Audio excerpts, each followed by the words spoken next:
When it comes to the Disney Renaissance, most people look back upon the most successful era of Disney animation with the most memorable and greatest Disney stories ever. I mean, all of them for the most part stand to be a huge part of our childhoods with our favorite Disney characters and songs, and that is something that continues on to this day with the box office successes of their live action remakes. Hollow films but still showcased how popular the era of Disney animation was. But despite its tremendous success, it didn't mean all of their stories could work with some of the films lumped into this era due to the year of their release, but clearly not in vain of the quality work where others just didn't really execute their story very properly. And of course, that story that I'm mentioning is Pocahontas, truly the weakest Disney Renaissance film ever made, and a movie that quite frankly didn't work for what it was trying to tell and portray. I mean, for me, I don't consider Pocahontas to be a terrible or bad movie. It's far from my most hated, but also far from my most liked Disney films, because it is the most bland story that is taken from a real historical one that the direct-to-DVD sequel was actually more accurate towards. I mean, still very fictional, but more real than this film ever could with the ideas that they wanted to present. I mean, there is a lot to actually like about it for some, considering that they brought their A-team to work on this, which made the animation and environments pretty stellar, but still paled in comparison when their own B-team during the same time made The Lion King to be one of their greatest films ever. But the overall goal of this film was pretty pathetic in what it tried to represent in where it went, that you really have to say that this was never a good movie to begin with. I mean, I really could talk about all the historical inaccuracies and portrayals, but that is a video on its own, because this movie really does have various problems representing a real event in a Disney-fied way, where this is just meant to talk about how uninteresting the movie itself really was. The artistic license they used to create the story actually hampered it rather than lifted up for all audiences, because this movie was designed to be an Oscar Best Picture nominee by none other than our most hated executive ever, Jeffrey Katzenberg. I mean, for every decision he made that was good in this era of Disney, he still kept having two more that would have destroyed it overall, and propping up Pocahontas to be this epic romantic like Beauty and the Beast so it could be nominated for Best Picture was pretty pathetic. Because this movie is hinging on the entire fairy tale relationship that was John Smith and Pocahontas, where all of us know in the historical context doesn't make any sense because she was way younger, being like 10 at the time, and he was a little bit older and a little bit more authoritarian in his personality. So nothing was remotely true in any sense with the real story,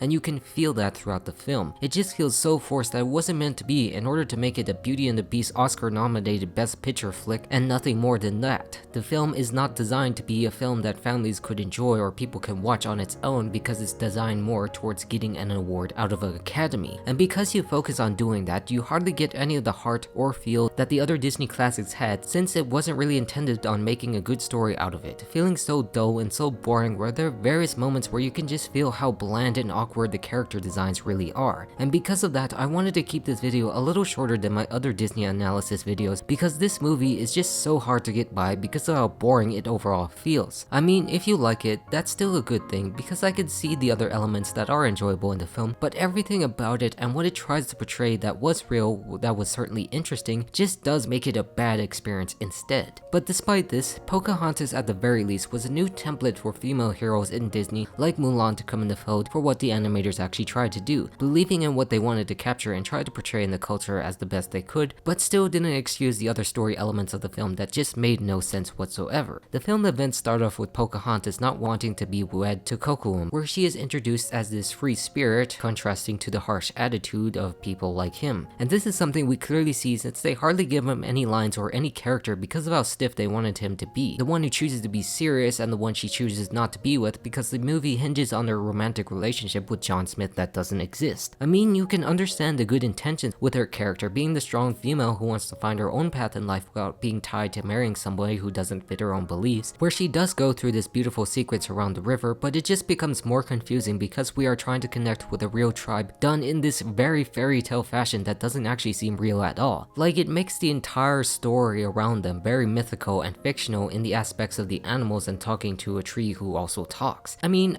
I don't know a lot about the Powhatan people or the Algonquians, so I can get a lot wrong about this, but it just seemed weird to how they were trying to portray it as such, with creatures she hangs out in the incoming English who are settling and eventually colonizing the land. That historical context just taking place within the fairy tale context just doesn't seem to match well together. Because this is where we get introduced formally to our villain and his main goals. Radcliffe, played by the late great David Ogden Stiers, the best voice actor of the Disney Renaissance era, who voiced many classic characters like Cogsworth Ellsworth from Beauty and the Beast, and my favorite Jumba Jookiba from Lilo and Stitch. But Governor Radcliffe is just one of the most painfully boring Disney villains ever. His main goal is nothing but gold, and that's virtually it. This could be fine for other people and a very realistic one if we take Disney's ultimate goal into context being similar to his own in this age with money, but the way it's delivered is nothing short of being pathetic. I mean, he even doesn't directly interact with Pocahontas herself in the entire film. You know, the main protagonist of the film named after her? I mean, at least they actually remedied that problem in the sequel when they actually did interact with each other, but we are focusing on this film mostly, where it just somehow feels inferior to its own sequel instead for some reason. The entire direction they went for him was just so weird, where his interactions with the film's main characters are just virtually non-existent. Like, he is there at the scene during the climax, but they're still so far apart that it doesn't even deliver any meaning to it whatsoever, being the villain he is. We really don't have any tension or stakes that he presents to them because the overall love story is just here. I will say at the least David also got to play another character in Wiggins, being Radcliffe's assistant, where at a young age myself, I really didn't know he actually played him either, a true testament to his voice acting ability, where everything was just dogged down by the way they just made characters like Radcliffe saying things like this line. Success will be mine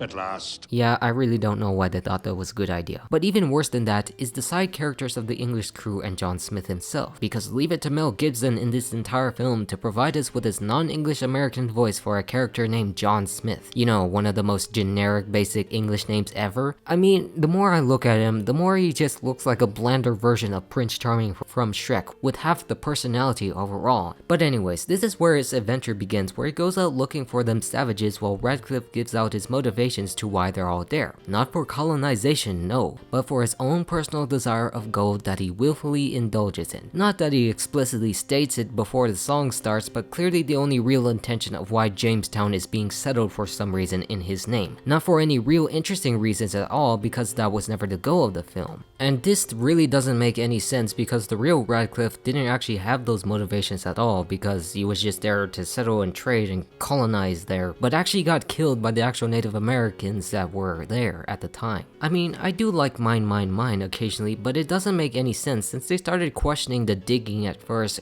because the intention of the entire voyage was to settle Jamestown. I'm sorry, but I just can't dig the entire motivation or sequence because it was never really the point of coming here at all as far as I looked up about the history of Jamestown. I mean, I did a quick skim, so maybe there was gold, but really not a huge factor and a huge part like the villain presents here, which is absolutely stupid. And then at the same time, the film tries to make the comedy out of the dog and the raccoon for some reason, which still feels off because the entire film didn't actually want to do any of that comedy with the blandness that John and Pocahontas offers overall in their relationship. Like, this entire film wanted to be that uninteresting, serious tone just so it can get that golden statue at the Academy Awards. But this is where they finally meet, and somehow, because she's beautiful to him, he doesn't go gung-ho and shoot her like he's implied to probably have done in some way with dealing with savages in the past because he's done that before. Like, I really don't get this personality where he's willing to chase after this girl to connect with her because of the stupid romance in the film. Like, it doesn't make sense for his character since he's been dealing with these people for many years at this point, like the film implies. Where it even gets more stupider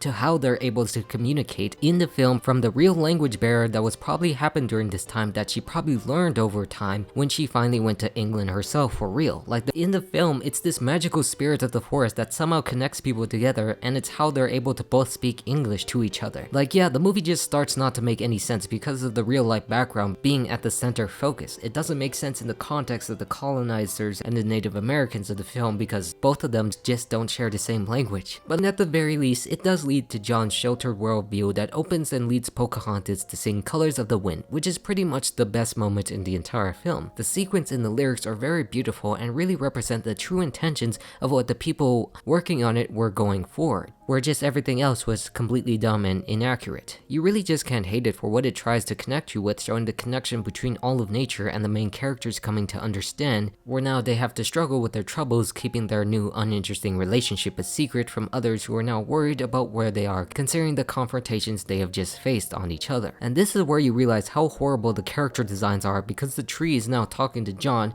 where, oh my god, that dumbass face, I never really wanted to see it ever again. It's not particularly bad bad, but it just, looks off compared to the other Disney films, like, the stylized films like Hercules. Like, you can agree with those choices, but here in Pocahontas, with the style and the serious tone, it just does feel a bit bland. I mean, I do like Pocahontas' design in the overall film, but it just doesn't look that interesting overall for most of the characters. But anyways, back to this scene. This scene is all done so that they can try to create a peace between all of them going through the power of love. And this is actually where my interest in the story started to wane gradually, because I cannot for the life of me find anything interesting about these two, especially when she actually does go with John Rolfe in the sequel as what real history intended them to do. Like, why did they even think this was a good idea where they were going to have to create a sequel that had to be more accurate? This just makes nothing in this film have any meaning whatsoever, and more destroyed when we see the final outcome. Like, literally, they just go back and say both sides mean well, but they don't listen to it because Radcliffe is a shallow one-dimensional villain who somehow thinks gold is here when it's not. Like, they really hammer in the point that everything about this is just so that he can get gold. I mean, that ain't interesting at all, especially the context of a love story that has a villain. Like, when you realize that point, you have to think of the other ones like Cinderella, who was directly affected by her own stepmother and had a love story,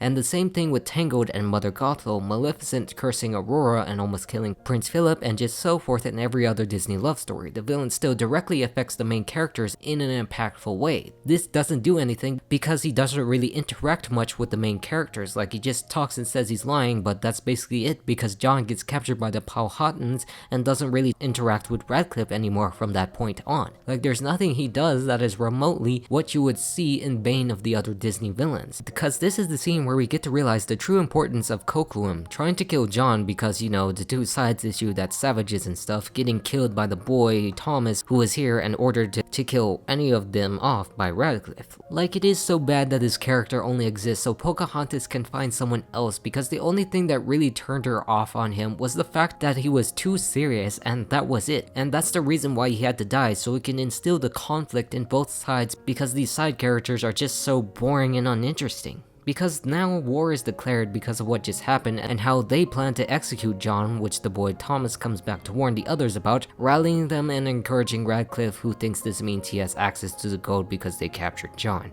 The gold is as good as mine. I really don't know how that logic is working there, Chief. But this is where they rally to attack because they need to save him, and this is where the song Savages starts, trying to put both sides' opinions into context, while Pocahontas is meant to be the middle ground in this entire sequence where she stops her father from striking the killing blow. And somehow he understands this because the wind from the wind spirits or whatever realized his heart was filled with unnecessary hatred that doesn't really explain much why Coco Boy was dead with John at the scene. Like, they didn't really think that part through, did they? It's not very explained to why he's accepting this, considering he knows the facts and everyone else who saw the scene thinks that John Smith killed Cocoam. I mean, the spirits could have told this in his heart, but a lot of things just don't make any sense overall. And somehow at the same time with the others on both sides, they also realize this point for some reason, which seems to be out of character for the colonists because John was just spared because they care so much about him. It just doesn't make sense in the historical context of the people and their opinions about Native Americans at the time.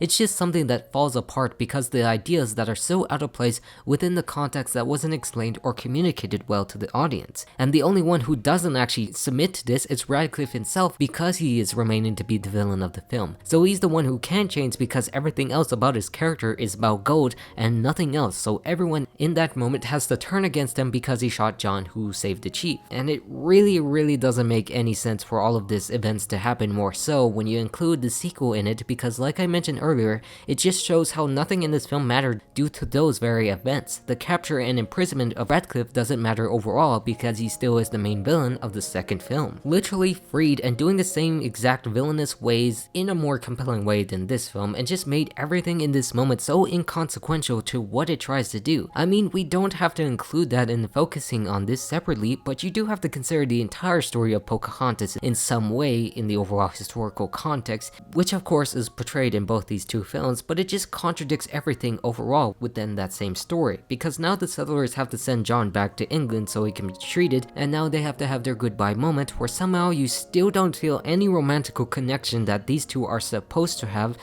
because they both go back to their own homes. They may now treat him as a friend who's welcome back, but we know he's actually not going back there at all. This kiss has really nothing to it, and neither does the final scene with their final goodbye. It's just nothing, boring and bare, devoid of any real emotional connection and contact. Because when I say it's their finally loving goodbye, it really is, considering what we mentioned earlier and how she does go with John Ralph in the end of the second movie. Like, that's literally because of how history is supposed to work, that virtually had this entire half-assed romance mean nothing for the entire film. I mean, I said it already, but the entire movie just meant nothing, knowing that this entire romance was the intention. It stands for nothing, it has nothing, and it is nothing on a worse degree than what I just talked about in Frozen 2. All in all, Pocahontas is not a terrible film, but it certainly isn't a decently good one either. A movie that meshed so many ideals so it can try to make a serious animated movie designed to be a Best Picture nominee that ended up not working anyway. It is a film that made you realize what is important when it comes to making good animated movies by doing everything wrong, designed to be a certain way without the elements that the other Renaissance film gave that had more emotional weight to it and connected it with a far wider audiences. In the end, it was still a great learning point for the studio when it came down to the other heroes and other stories that had better relationships overall, which this one just completely killed by the end of the second movie. With that said, that's all I have for Pocahontas. I'm all done, so goodbye.